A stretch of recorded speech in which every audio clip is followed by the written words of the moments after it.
शादी के बाद विदाई का समय था। ऋचा अपनी माँ से मिलने के बाद अपने पिता से लिपटकर रो रही थी और वहाँ मौजूद सभी लोगों की भी आंखों में आंसू थे। उस समय ऋचा ने घूंघट निकाला हुआ था और अब उसका विदा होकर ससुराल जाने का समय हो गया था। जैसे ही ऋचा रोती हुई कार में बैठने लगी, तभी उसकी छोटी बहन उससे लिपटकर रोने लगी। तभी गाड़ी के पास खड़े ऋचा के पति अभिषेक से उसका दोस्त नमन कहता है, यार अभिषेक, यहाँ से घर पहुँचते ही सबसे पहले होटल ढिल्लन पहुँचकर एक बढ़िया सा खाना खाएंगे, क्योंकि यहाँ तेरे ससुराल में तो एकदम घटिया खाना था। ऐसा खाना तो हमारे यहाँ कुत्तों को भी नहीं खिलाते। तभी साथ ही खड़े अभिषेक के छोटे भाई ने भी कहा, हाँ यार, यहाँ का खाना तो एकदम बकवास था और रसमलाई में तो रस ही नहीं था। ये कहते हुए वो तीनों ज़ोर ज़ोर से हंस रहे थे। तभी ऋचा के पति अभिषेक ने भी अपने ससुराल वालों का मजाक उड़ाते हुए कहा कि हाँ यार, मैंने भी मजबूरी में ही यहाँ का खाना खा लिया, वरना मैं तो ऐसे खाने को हाथ भी नहीं लगाता। और अब पक्का हम तीनों घर पहुँचते ही होटल ढिल्लन का खाना खाएंगे। अपने पति के मुंह से ऐसी बातें सुनकर ऋचा कार में बैठती बैठती रुक गई और उसने गुस्से में सबके सामने अपना घूंघट हटाते हुए कार के दरवाजे को जोर से बंद किया। आंखों में आंसू लिए ऋचा अपने पिताजी के पास चली गई और उनका हाथ पकड़कर उनसे कहा कि पिताजी, मैं ससुराल नहीं जाऊंगी, मुझे ये रिश्ता बिल्कुल मंजूर नहीं है। ये बात ऋचा ने इतनी ज़ोर से कहा कि सब लोग उसकी बात सुनकर हक्का बक्का रह गए। सब लोग ऋचा के नज़दीक आ गए और उसके ससुराल वालों पर तो जैसे पहाड़ ही टूट पड़ा हो। वजह क्या थी, ये किसी को भी समझ नहीं आ रहा था। तभी ऋचा के ससुर कृष्णकांत जी ने आगे बढ़कर ऋचा से पूछा कि बेटी, बात क्या है? तुम अचानक ही शादी होने के बाद अपनी विदाई होने के समय यूँ शादी को नामंजूर कर रही हो। ऋचा कुछ देर चुप रहने के बाद अपनी आंखों में आंसू लिए अपने ससुर से बोली कि बाबूजी, आपको पता है, मेरे माता पिता ने अपने सभी सपनों को मारकर हम सभी बहनों को इतना पढ़ाया लिखाया और काबिल बनाया, और आप जानते हैं कि एक बाप के लिए उसकी बेटी क्या मायने रखती है। वैसे आप और आपका बेटा कभी नहीं जान सकते, क्योंकि बाबूजी, आपके घर में तो कोई बेटी है ही नहीं। और आप जानते हैं, मेरी शादी में आने वाले बारातियों के लिए खाने पीने की एक भी कमी न रह जाए, इसलिए मेरे पिताजी पिछले 4 महीने से रात को 3 से 4 बजे तक जागकर मेरी माँ के साथ ये योजना बनाते थे कि रसोइया कौन होगा और खाने में बारातियों के लिए किस किस तरह का खाना बनवाना है और बारातियों को कहाँ बिठाना है, ताकि कहीं किसी को बुरा ना लग जाए।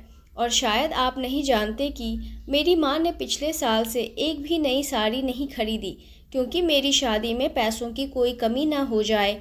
और आज भी मेरी शादी में मेरी माँ मेरी बड़ी बहन की साड़ी पहनकर खड़ी है। और ये तो कुछ भी नहीं, मेरे पिताजी भी 200 रुपये की इस शर्ट के नीचे कई छेद वाली बनियान पहनकर खड़े हैं, और ये सब सिर्फ इसलिए ताकि मेरी शादी में कोई कमी ना रह जाए। लेकिन इतनी मेहनत करने के बावजूद भी आज इस शादी में आपके बेटे को रोटियां ठंडी लगी, उसके दोस्त को पनीर बकवास लगा और मेरे देवर जी को रसमलाई में तो रस ही नहीं मिला। और तो और मेरे पति अभिषेक जी तो कह रहे थे कि वो तो ऐसे खाने को हाथ भी नहीं लगाते, उन्होंने तो मजबूरी में ही ये खाना खा लिया।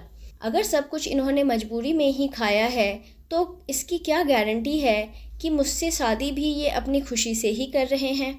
कल को अभिषेक जी ये भी कह सकते हैं कि मुझसे भी इन्होंने मजबूरी में ही शादी की है। ऋचा रोते हुए अपने ससुर से ये भी कह रही थी कि जिस माता पिता ने मेरी शादी में दिन देखा न रात, बस तैयारियों में लगे रहे, उस माता पिता पर आज आपके बेटे और उसके दोस्त यूँ ज़ोर ज़ोर से हंस रहे हैं और उनकी इतनी बेइज्जती कर रहे हैं। क्या आपके घर में माता पिता की इतनी ही इज्जत होती है? तभी ऋचा के ससुर ने कहा कि बेटी, इतनी छोटी सी बात पर तुम इतना नाराज़ हो गई। तो ऋचा ने अपने ससुर की बात को काटते हुए कहा कि बाबूजी, ये छोटी सी बात नहीं है। अगर शादी के बाद मैं भी आपकी इज्जत ना करूं तो आपको कैसा लगेगा? ये सुनते ही ऋचा के ससुर ने शर्म के मारे अपनी आंखें नीची कर ली।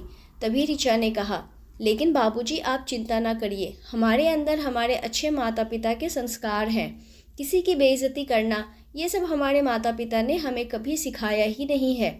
ये सुनते ही ऋचा के पिताजी श्याम सुंदर जी ने आंखों में आंसू लिए अपनी बेटी को गले से लगा लिया और उससे कहा कि बेटी, मुझे गर्व है कि तू मेरी बेटी है और अब तू शांत हो जा बेटी, तुझे मेरी कसम, तू इन्हें माफ़ कर दे और खुशी खुशी अपने ससुराल चली जा।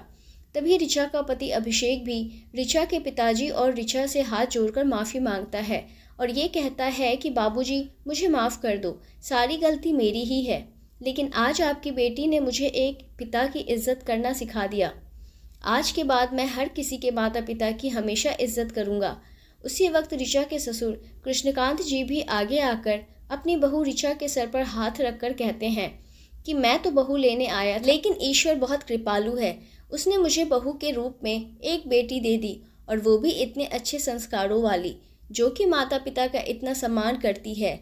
और अब बेटी, मेरे कहने से इन नालायकों को माफ़ कर दो, मैं हाथ जोड़ता हूँ तेरे सामने।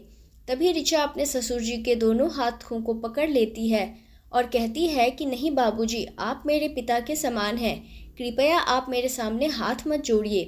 तभी ऋचा के पिताजी श्याम सुंदर जी भी कहते हैं कि समधी जी, आप मेरी बेटी के सामने हाथ जोड़कर कृपया हमें शर्मिंदा मत कीजिए।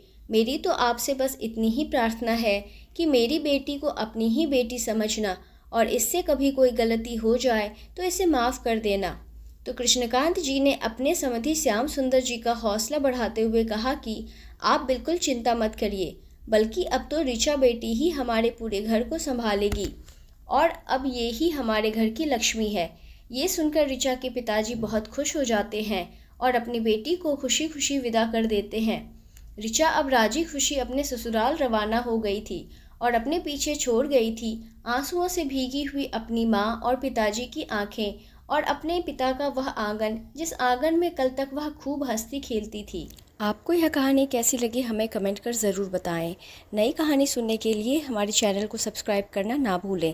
मिलते हैं एक नई कहानी के साथ, तब तक धन्यवाद।